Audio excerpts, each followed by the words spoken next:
Olá, seja bem-vindo ao nosso estudo bíblico online, acontecendo aqui nas redes sociais da Igreja do Coração. Você é muito bem-vindo no nosso ambiente virtual.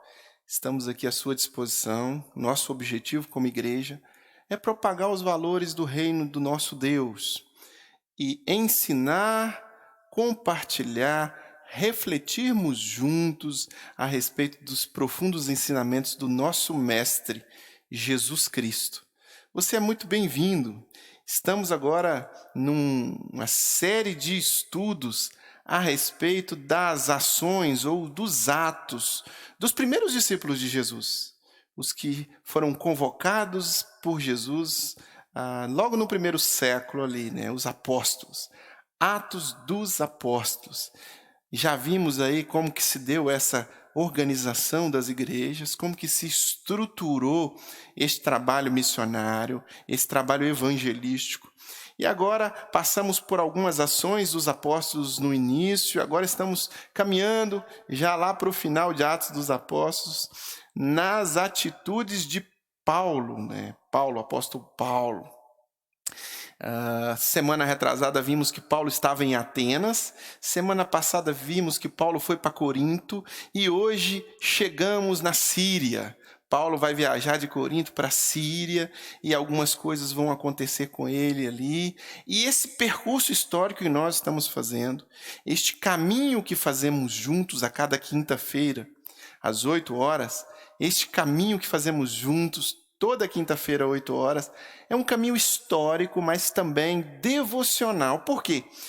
Porque os apóstolos, eles têm profundas informações históricas no contexto da igreja, mas ao mesmo tempo, eles também nos dão profundos exemplos devocionais, profundos exemplos de ação de Deus na vida deles, e a palavra de Deus nos edifica. Então, quando nós lemos juntos, eu e você, nós nos edificamos com os ensinos extraídos da doutrina e das ações dos apóstolos. Eu vou convidar você para me acompanhar aí na tela. Eu vou ler no capítulo 18, no versículo 18 em diante, e nós vamos prosseguir agora nesta viagem de Paulo. Paulo permaneceu em Corinto por algum tempo. Depois despediu-se dos irmãos e navegou para a Síria, como eu havia falado, né? Foi de Atenas para Corinto, de Corinto para a Síria, acompanhado de Priscila e Áquila. Antes de embarcar, rapou a cabeça em Cencreia, devido a um voto que havia feito. Chegaram a Éfeso, onde Paulo deixou Priscila e Áquila. Ele, porém, entrando na sinagoga, começou a debater com os judeus, pedindo eles que ficassem mais tempo, não cedeu. Mas, ao partir, prometeu: voltarei, se for da vontade de Deus. Então, partiu para Éfeso.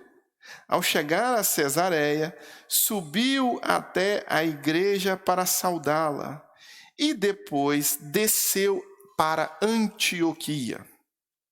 Depois de passar algum tempo em Antioquia, Paulo partiu dali e viajou por toda a região da Galácia e da Frígia, fortalecendo todos os discípulos. Enquanto isso, um judeu chamado Apolo, natural de Alexandria, chegou a Éfeso.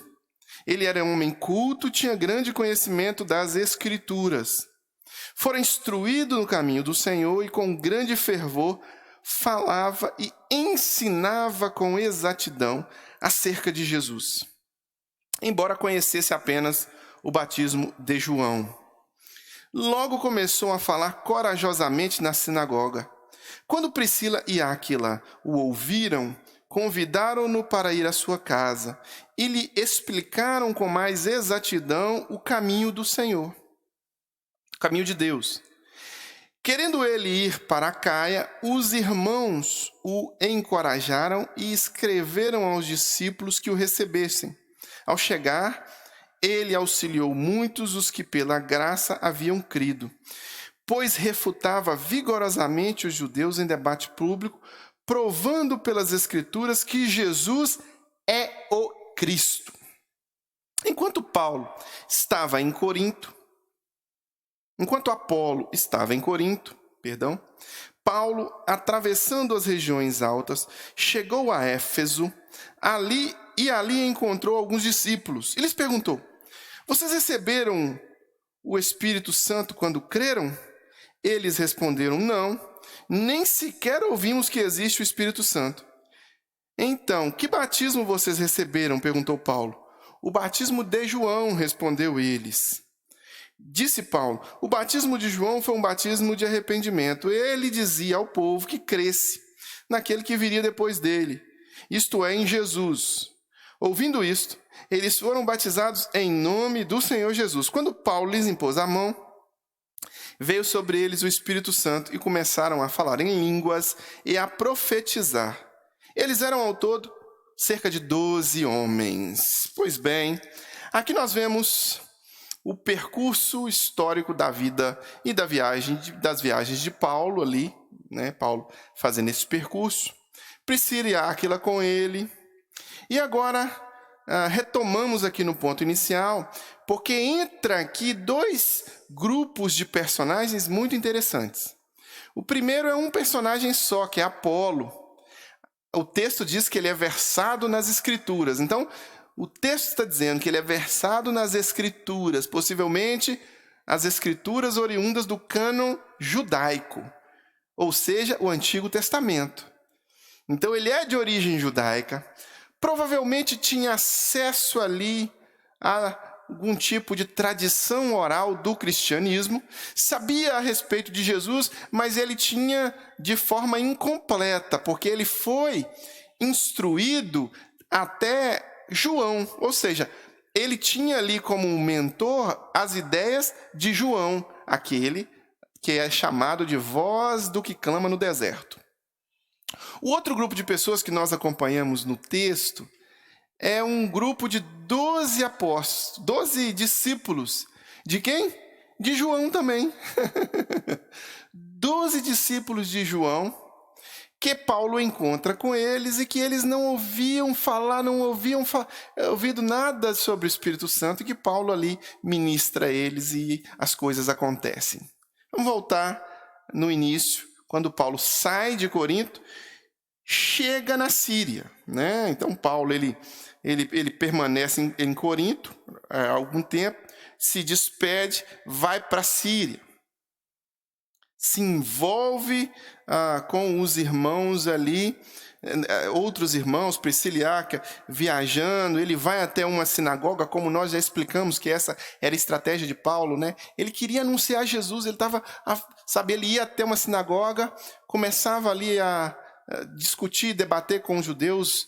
E quando eu digo debater, é uma coisa muito saudável para a construção.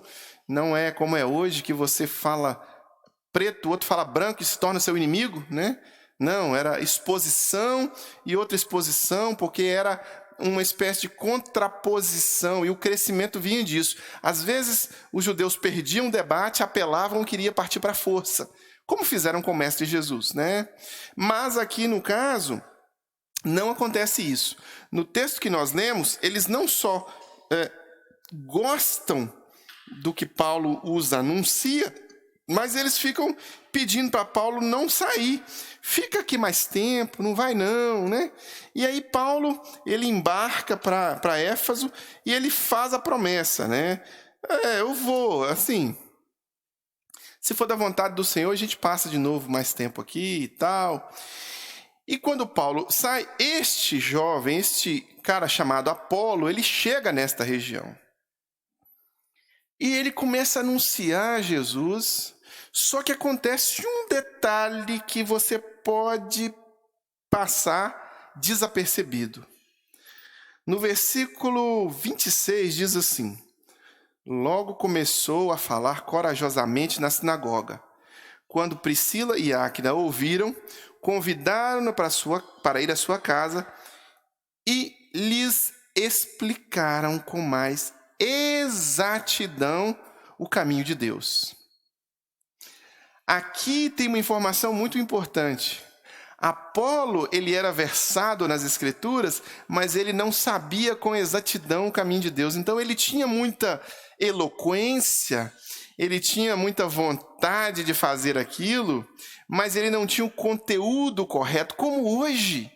Hoje nós temos muitos líderes religiosos que têm, às vezes, uma grande eloquência, tem até um conteúdo, mas esse conteúdo está distorcido dentro de seus corações, dentro de suas mentes, e eles podem conduzir o rebanho ao buraco e não ao aprisco. O trabalho de um pastor, o trabalho de um líder, é conduzir o rebanho ao aprisco, a pastos verdejantes, a águas tranquilas. Mas muitos podem conduzir ao buraco, o buraco da distorção da palavra, o buraco da ressignificação e da aplicação ajustada daquele texto. Tenha muito cuidado. Aqui fala que Priscila e Áquila chamam Apolo, dá um puxãozinho de orelha em Apolo e diz: olha, meu querido, o caminho é aqui, não lá. Você pode ter muita eloquência, oratória, você pode gostar do que você está fazendo, mas é preciso ensinar a verdade das Escrituras.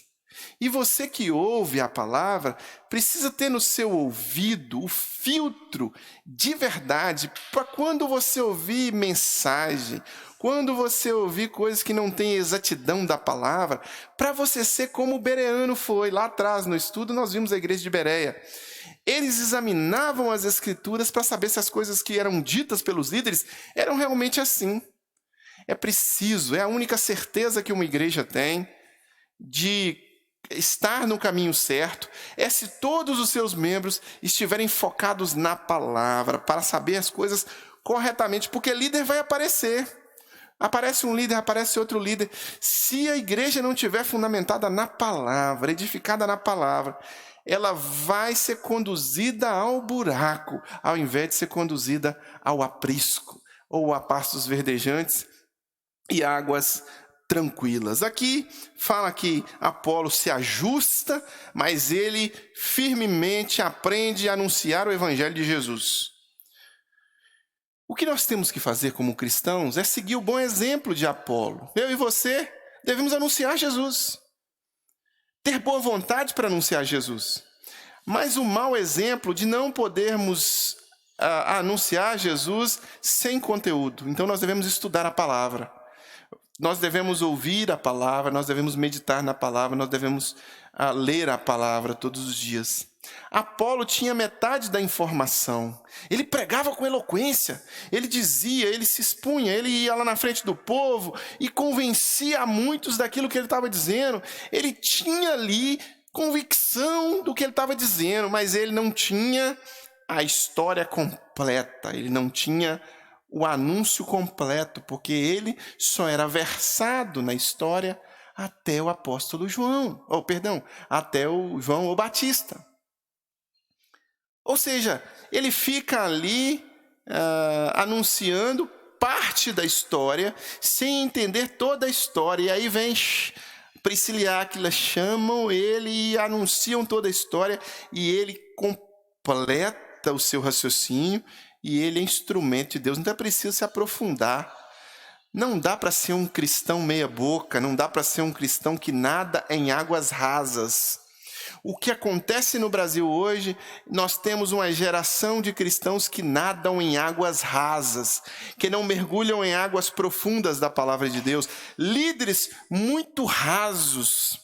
Nós temos até líderes muito profundos em contextos acadêmicos seculares, com muitos títulos seculares, mas que, no entanto, quando se trata de devoção da palavra de Deus, eles nadam em águas rasas. Não devemos ser assim. Nós devemos nos aprofundar na palavra de Deus, e você que é líder, você deve se aprofundar mais ainda na palavra de Deus, para não ser pego como Apolo, para não ser pego levando metade da informação ou mesmo a informação sendo distorcida. Aprofunde-se no conhecimento e na prática da palavra de Deus. O texto continua anunciando agora que depois que Paulo sai deste contexto histórico aqui, ele vai até um outro contexto histórico, que é lá em Éfeso. Quando ele chega em Éfeso, ele se depara com pessoas excelentes ali, pessoas que estavam seguindo, olha só, pessoas que também tinham a história pela metade. Discípulos de João Batista.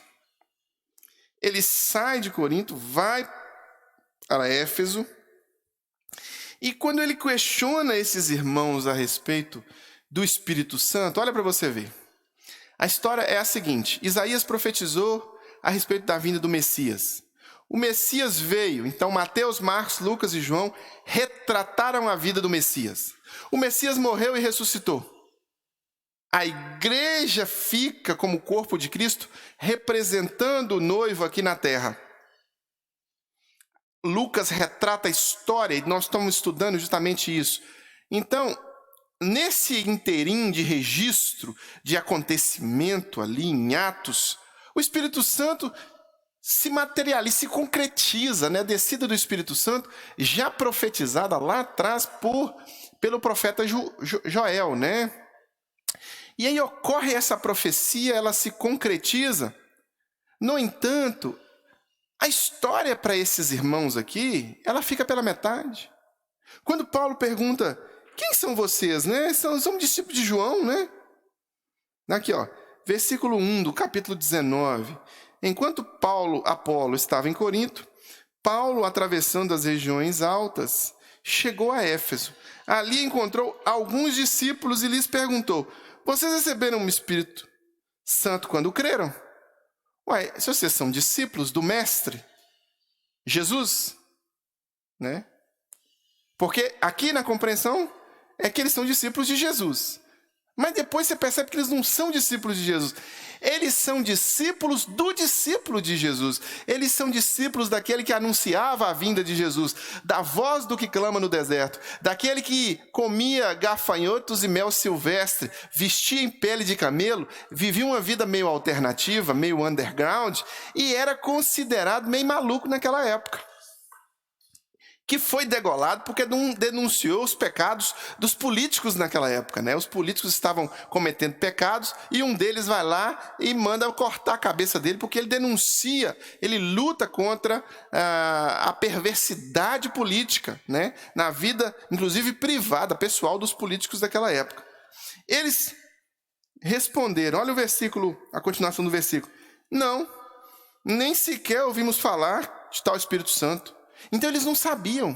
Quando Paulo pergunta para eles: vocês receberam o Espírito Santo quando vocês creram? Ou seja, vocês estão cientes de toda a história se concretizou com vocês também? Se vocês são discípulos do Messias, então em tese, vocês já entenderam que é preciso recebê-lo como Senhor e Salvador, e em tese vocês também já receberam o Espírito Santo.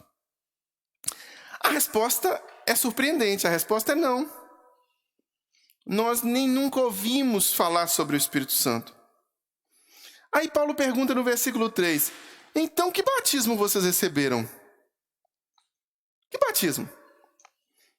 O batismo de João, responderam eles. Então olha só, aqui eu preciso fazer um parêntese para você entender. João está lá atrás anunciando a vinda de Jesus. Ele falava sobre Jesus. Ele anunciava que Jesus viria. João dizia assim: eu não sou o Messias. Eu não sou o Messias. O Messias virá após mim. Esse eu não sou digno nem de desamarrar as sandálias dele.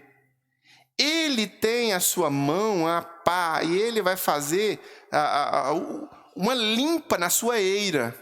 Ele vai pegar a palha e queimar em fogo inextinguível. E ele vai pegar o bom trigo e vai levar para o celeiro celestial, né? E João anunciava a Jesus, que Jesus viria. Só que nesse anúncio que João fazia, as multidões se reuniam e João clamava a essas multidões ao arrependimento. E ele dizia que era necessário que aquelas pessoas que ali estivessem se arrependessem e fossem lavadas nas águas batismais, né? Então, que elas fossem batizadas mediante o arrependimento e a confissão pessoal. Então, João batizava essas pessoas, anunciando a elas a vinda do Messias. João não batizava o batismo em nome do Pai, do Filho e do Espírito Santo, porque a história de João precede este contexto, ainda não havia acontecido. João batiza aqui mediante o arrependimento. Então ele anunciava a vinda do Messias. Olha, o Messias está por vir, ele virá. É preciso ter arrependimento. As pessoas se arrependiam, João pegava, mergulhava essas pessoas em água, no Rio Jordão, nos rios ali disponíveis, ele mergulhava e ali havia um símbolo. A pessoa estava morrendo e renascendo, ou seja, ela saía limpa, os pecados estavam ali, mediante aquele arrependimento, sendo lavados naquele momento. Ainda não havia se concretizado a compreensão e nem mesmo a experiência do povo de Deus com relação ao Messias. Jesus não havia morrido ainda, o sangue dele não havia sido derramado ainda. Então, esses jovens aqui, esses homens aqui, esses 12 personagens, tinham uma fé e uma devoção genuína, sincera, mas incompleta, assim como Apolo. Está vendo, meus irmãos, como é que não dá para ter somente uma fé genuína, somente ter boa intenção? Ter boa intenção é insuficiente. Se, por exemplo, eu tenho boa intenção e quero chegar à Bahia, saindo aqui de Belo Horizonte, eu preciso pegar a BR que me leva para a Bahia. Então eu vou sair ali pela 381, né? Eu vou sair no caminho para João Molevade, depois eu vou pegar a BR e vou quebrar para Ipatinga, depois de Ipatinga Teoflotone, depois de Teoflotone, Nanuque, Carlos Chagas, Nanuque, e aí eu vou chegar a Poço da Mata, Teixeira de Freitas, cheguei, Bahia. Eu estou com o meu coração cheio de boa intenção, mas ao invés de eu pegar a 381, eu vou pegar o quê? Eu vou pegar a 040 em direção ao Rio de Janeiro. Ou vou pegar a 040 em direção a Brasília no sentido oposto. Eu não vou chegar na Bahia. Eu vou chegar ou no Rio ou vou chegar em Brasília. Boa intenção é insuficiente. Então é preciso ter mais do que boa intenção. É preciso ter compreensão correta. É preciso ter prática daquela coisa compreendida. Aqui, estes homens tinham boa intenção, estavam ansiando e na expectativa de que a compreensão deles estava certa, mas ela não estava. Apolo não estava com a compreensão certa, estava incompleta. Esses 12 discípulos aqui também estão com a compreensão incompleta. Quantas pessoas hoje têm boa intenção no coração, se autodeclaram mesmo até discípulos de Jesus, mas estão pegando um caminho errado? Estão pegando um caminho incompleto, estão pegando uma estrada que não leva corretamente ao lugar que deveria levar, não estão pegando a estrada bíblica, não estão pegando a BR bíblica, não estão fundamentados nesta estrada, não estão passando por Jesus como caminho, mas estão com uma devoção sincera, ingênua, mas incompleta. E do mesmo jeito que essas pessoas aqui estavam precisando que Paulo levasse a elas a compreensão correta da palavra, do mesmo jeito que Apolo, um pouco antes, precisou que Priscila e Áquila levassem a eles a complementariedade da palavra e os colocassem da forma correta, muitas pessoas que estão ao nosso redor também padecem de incompletude bíblica. Elas têm uma boa intenção, elas têm um bom coração, mas elas não entendem a Escritura. E é preciso que você faça isso que Paulo fez. Paulo aqui, quando chega no versículo 4, ele diz assim: O batismo de João foi um batismo de arrependimento. Ele dizia ao povo que cresce naquele que viria depois dele, isto é, em Jesus. E aí, Paulo anuncia Jesus. Não somente aquele arrependimento, mas ele anuncia Jesus. Estes homens recebem Jesus, são batizados com o Espírito Santo e ocorre um sinal, uma manifestação espiritual ali, deles falarem um outro idioma, da mesma forma que havia acontecido na casa de Cornélio, como nós vimos na Bíblia anteriormente, nos estudos aqui de quinta-feira, e também como aconteceu lá em Atos dos Apóstolos, na descida do Espírito Santo, ou seja, os discípulos de Jesus agora todos, fechou o ciclo todo, a manifestação foi a mesma, não dava para se questionar, não podia se questionar. E aqui nós observamos, nós entendemos, nós vemos a manifestação do Espírito na vida destes 12 homens também. Agora, o detalhe importante que eu queria chamar a sua atenção para ele, é justamente para a necessidade que muitas pessoas hoje têm de ouvirem a palavra de Deus da forma correta. Priscila, Áquila e o apóstolo Paulo não se acovardaram. Eles viram que aquelas pessoas que estavam próximas a eles precisavam receber a palavra da forma correta, porque estavam pegando caminhos que não levavam aos caminhos que a Bíblia pode levar. E eles anunciaram, e eles confrontaram, e eles disseram, não, o caminho do Senhor é para cá. Você está pegando a BR-040, meu querido. Você vai parar em Brasília. Ou se você for no sentido oposto, você vai parar no Rio de Janeiro, a partir do ponto de Belo Horizonte. Não pega não. Você tem que ir para a Bahia? Então pega o caminho da 381, que você vai chegar lá na Bahia. Houve confronto hoje, muitos cristãos se acovardam e se furtam de fazer esse confronto. Então eu queria te desafiar aqui agora, queria te encorajar a ser um cristão como foi Priscila e Áquila, como foram Paulo, que anunciavam, e que aqueles que não tinham a clareza, ficavam as coisas claras mediante a palavra deles. Você pode ser um instrumento de Deus, você pode anunciar, você pode, como Paulo, como Priscila e Áquila, serem anunciadores das verdades da Escritura. Então se comprometa com isso, faça esse compromisso. Se comprometa a anunciar o Evangelho da forma correta na sua casa, na sua família, na sua escola, no seu trabalho, onde você estiver. Quando as pessoas tiverem interesse, quando as pessoas não tiverem interesse, quando tiver ali uma compreensão dúbia, anuncie Jesus, anuncie o caminho de Jesus, aponte para a porta estreita, aponte para o pão da vida, aponte para aquele que pode jorrar rios de água viva, Jesus Cristo. Aponte para o caminho, a verdade e a vida. Você é o instrumento de Deus para isso. Se permita ser um instrumento de Deus para isso. O que aprendemos aqui com o texto é que se nós formos realmente fiéis a Deus, Ele vai nos usar, Ele vai fazer a sua obra através das nossas vidas. O texto que nós lemos, até onde nós lemos, se encerra com essa experiência de Paulo em Éfeso, trazendo este contexto de clareza para esses nossos irmãos. Na próxima semana, nós prosseguiremos a partir do versículo 7, onde nós desfrutaremos das experiências de Paulo ali naquela região toda.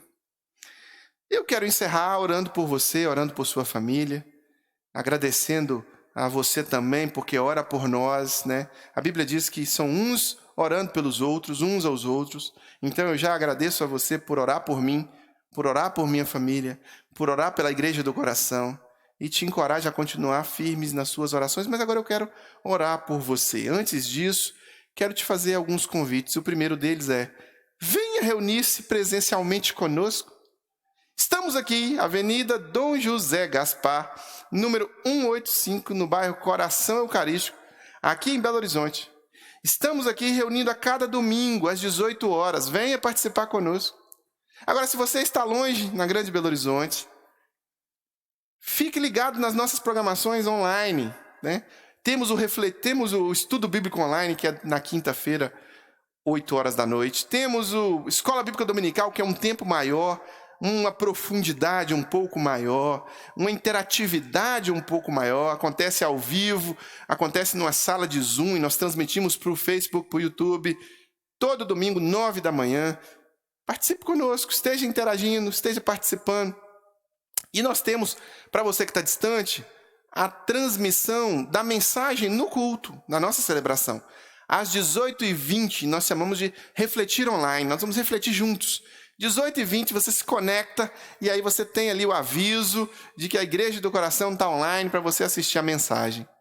Siga as nossas redes sociais, siga a página do Facebook, siga o YouTube, clique no sininho lá no YouTube, curta, compartilhe os nossos vídeos, os nossos textos, divulgue as nossas redes sociais para que a gente possa expandir mais o nosso trabalho e juntos nós possamos construir um mundo melhor, mais fundamentado na palavra de Deus.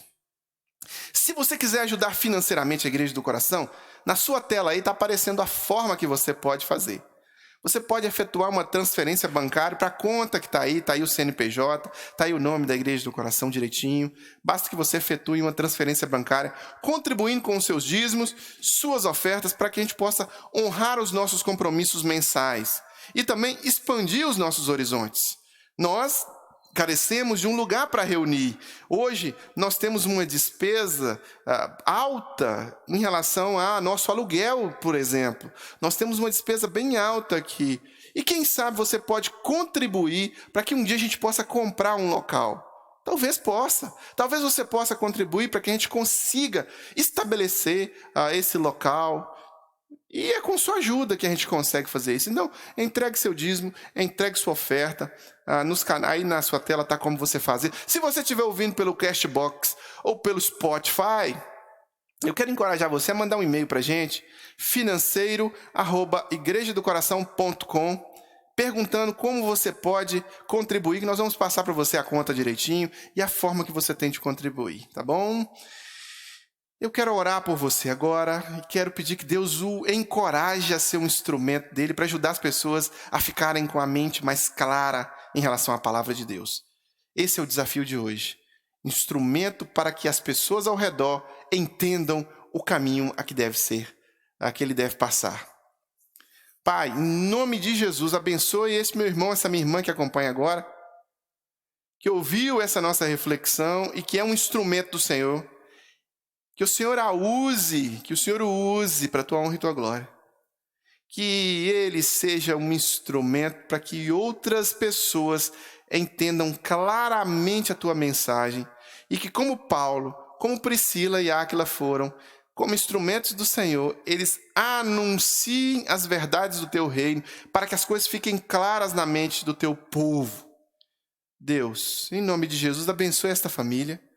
Abençoe esta casa, abençoe esta pessoa, abençoe esse filho, esse tio, esse irmão.